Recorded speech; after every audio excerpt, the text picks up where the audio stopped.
Let's briefly talk about the election results in the UK so that all of you folks in the UK can go to sleep. And I will take a look at what everybody has written in the chat right afterward. I don't have a lot to say, because what I'm going to say here is what you need to know. You don't need to know anymore, because it's like wasting your time talking about politics and this little intrigue here and that little intrigue there and this little corruption here and that big corruption there and this big scandal here and a potential big scandal there, and what with the rules of this house of government can be done relative to that house of government that can be done. It is all bullshit. It is all a waste of your time. It all is absolutely it is as meaningless as talking about Sportsball all day long. It is as meaningless as knowing about all the batting averages or all the cricket averages, whatever they're called with that sport, or all of the American football statistics for this or that athlete, and knowing in the rules in this specific case. It is that lame. And you are that lame if you are indulging that material. You need to hear it. I'm not going to coddle you, because I'm here to help you. I'm here to help you go free. So if you are deep enmeshed in this political stuff, I'm going to go ahead and tell you, man or woman, you're a loser. You need to leave that garbage alone. Put your focus on the things that matter, the things that you can effectuate in your life. Your opinion about what intrigue here or there isn't worth a nickel. Your thoughts about what can or can't be done in this department of government versus that department of government don't mean squat. You are wasting your time, and you are as foolish as those who are wasting their time with Sportsball. I see you as just the same. Get a goddamn jersey. Get a jersey for the political party or whatever it is that you want to talk about. This is what you need to know. Okay, the Conservatives won in the UK. Boris Johnson. Labor totally collapsed. So that can tell you a little bit about, you could just use logic. So people are not liking especially in these areas that were staunchly labor, and they are fracturing now, and they are not as staunchly labor as they used to be. What is it about the newest labor promises? What is it about the promises that they have kept that are coming to fruition that are aggravating the people there? And as a consequence, how can you get to them with white well-being? That is what you should be thinking. That is how you should be thinking about it. So, of course, if there wasn't the Brexit party there, the Conservatives would have done even better. And Mark Collette put it best when he said, you know, the Conservatives are taking us over the cliff at 40, and the Labour is taking us over the cliff at 80 in the UK. Absolutely right. Both bad for us. This is all you need to know when it comes to the dichotomy that is presented to you when it comes to more radically anti-white or less radically anti-white, because that's all it is. All the parties are anti-white. Are they going to be more anti-white or a little less anti-white? All you need to know is this.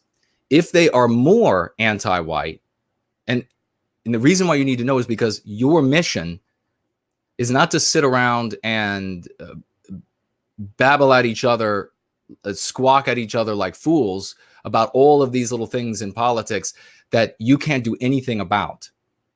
Your job is to spread white well-being. So what you need to know about politics is this. When the more radically anti-white parties win, that means that we are running out of time. Time is shrinking for us. But at the same time, the soil gets richer. People are going to be more amenable to the doctrine of going free than they otherwise would be. So if the more radically anti-whites win in an area, especially an area that used to be more conservative, say, or less radically anti-white, you know that those folks are moving a direction that is shortening our time that we have to get white well-being to as many folks as possible. And that by shortening the time, it's going to make it easier to spread the message of white well-being. On the other end of this so-called spectrum is the less radically anti-white, the conservatives in the UK. What does that mean for us spreading white well-being? What it means is this. If the conservatives win, it means we have more time to spread white well-being, to reach people with going free, because, as Mark said, they're going at 40 miles an hour relative to 80 miles an hour toward the cliff. But it also means that it's going to be harder on a one-on-one basis or a one-to-audience basis to reach people with the message of going free. You have to craft the message differently depending on the populace, your audience, what they're currently voting for, where their state of mind is. Why is it harder when you get somebody in office or a party in office that is less radically anti-white? The reason why is because the population, these vagues, put their hope in the politicians they voted for. And when they get elected, they just turn the light switch off. I briefly attended, because I don't have much time, as you all know, but I briefly attended a party where there were a lot of vagues. This was not a in the white positive sphere. This is just general vague environment, workers. And I had an opportunity to, once again, like many of the times throughout my life, to talk with these people and ask them, what do they like sociopolitically? What do they not like? This is what it is. It's the same for every political party across the world within the West. They know only superficialities, nothing more. So all of this deep political discussion, let's go deep on what this policy and how it's affecting this or that or whatever, is such a goddamn waste of time that it infuriates me. I spoke with maybe nearly 40 different people at this party. And I spoke to people who were hard Trump supporters and people who were hard Trump haters. And what did they know about Trump? What did they know about what's going on in politics? The same thing like the average vague in the UK when it comes to Labour or the Conservatives there or the Brexit Party. It could not get more superficial. Trump loves the military. He loves business. What more do you want? What more do you want? I can't get a better president than that. Really, well, what has he done that you actually are impressed with? What policies has he implemented that you are aware of, that you think are working or not working, kind of working? Well, I don't know exactly the different things. I know that, he really is putting a lot of money in the military. I know that he loves law enforcement. And then you talk to the anti-Trumpers and hate Trump. Really? What is it about what Trump is doing or has done or is about to do that you really hate him for? Fill in the anti-white slur. That's it. Really? Well, do you know anything that he's actually done that would satisfy that accusation? Well, I kind of heard something over here. Everybody knows he's a liar. So it's always so that's it. Democracy, if you haven't figured this out, all of you bright bulbs out there that continue to have so many ears and eyes on you, if you haven't figured this out yet, democracy is won by the largest number of people who vote for a particular way. And what does that large number of people know about the parties and the people that they're voting for? Jack squat. That's what they know.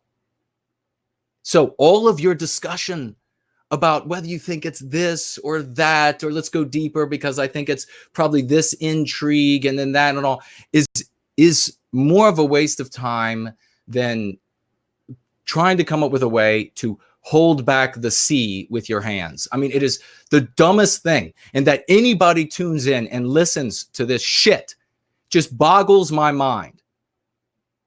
Especially when there is nothing you can do in the world to make any change in it.